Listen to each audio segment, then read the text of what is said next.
ಹಂಚಿಕೊಂಡಿದ್ದಾರೆ, ಅವರ ಹೃದಯವನ್ನು ನನ್ನ ಜೊತೆ ಹಂಚಿಕೊಂಡಿದ್ದಾರೆ.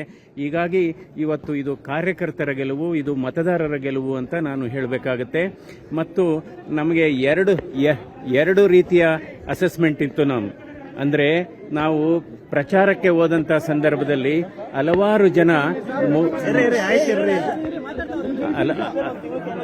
ಹಲವಾರು ಮತದಾರರು ಮುಗುಳ್ನಗೆ ಮಂದಹಾಸವನ್ನ ತೋರ್ತಾ ಇದ್ರು.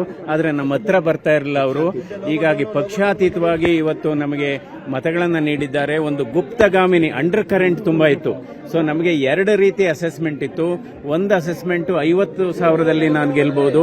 ಏನಾದರೂ ಈ ಅಂಡರ್ ಕರೆಂಟ್ ಗುಪ್ತಗಾಮಿನಿ ತುಂಬಾ ಚೆನ್ನಾಗಿ ಮತಗಳನ್ನಾಗಿ ಅದು ಪರಿವರ್ತನೆ ಆದರೆ 2 ಲಕ್ಷ ಅಂತರದಿಂದ ಗೆಲ್ಲುವ ವಿಶ್ವಾಸ ನಮಗಿತ್ತು. 2 ರೇಂಜಸ್ ಇತ್ತು. ಒಂದು 50,000 ರೇಂಜ್ ಇತ್ತು, ಇನ್ನೊಂದು 2 ಲಕ್ಷದ ರೇಂಜ್ ಇತ್ತು. ಇವತ್ತು ಅದು 2ನೇ ರೇಂಜ್ಗೆ ನಾವು ಹೋಗಿದ್ದೇವೆ. ಮತ್ತು ಈ ಸಂದರ್ಭದಲ್ಲಿ ನಾನು ಎಲ್ಲಾ ಮುಖಂಡರುಗಳನ್ನ ಕೂಡ ನಾನು ಅಭಿನಂದಿಸಬೇಕು. ಇವತ್ತು ಕುಣಿಗಲ್ ಕ್ಷೇತ್ರದ ಮಾಜಿ ಶಾಸಕರಾದಂಥ ಡಿ ನಾಗರಾಜಯ್ಯನವರು ಮತ್ತು ಕೃಷ್ಣಕುಮಾರ್ ಅವರು, ಮಾಗಡಿ ಕ್ಷೇತ್ರದ ಮಂಜು ಅವರು ಮತ್ತು ಪ್ರಸಾದ್ ಗೌಡ್ರು, ಚನ್ನಪಟ್ಟಣ ಕ್ಷೇತ್ರದ ಯೋಗೇಶ್ವರ್ ಅವರು ಮತ್ತು ಜಯಮುತ್ತು ಅವರು, ಸನ್ಮಾನ್ಯ ಎಚ್ ಡಿ ಕುಮಾರಸ್ವಾಮಿ ಅವರು, ಹಾಗೆಯೇ ರಾಮನಗರದ ಕ್ಷೇತ್ರದ ನಿಖಿಲ್ ಅವರು ಹಾಗೂ ಮತ್ತು ಗೌತಮ್ ಗೌಡ್ರು, ಹೀಗಾಗಿ ಮತ್ತು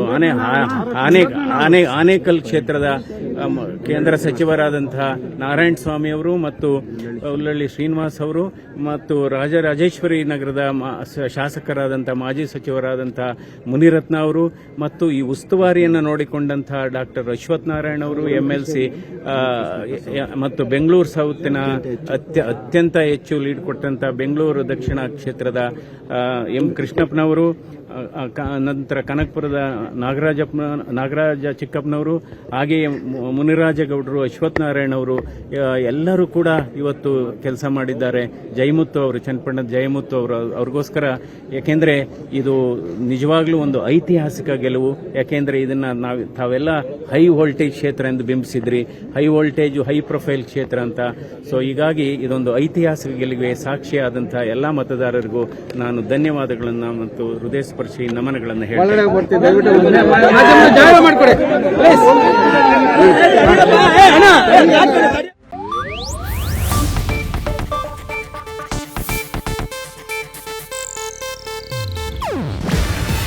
ಇದು ಏಷ್ಯಾನೆಟ್ ನ್ಯೂಸ್ ನೆಟ್ವರ್ಕ್ ಪ್ರಸ್ತುತಿ.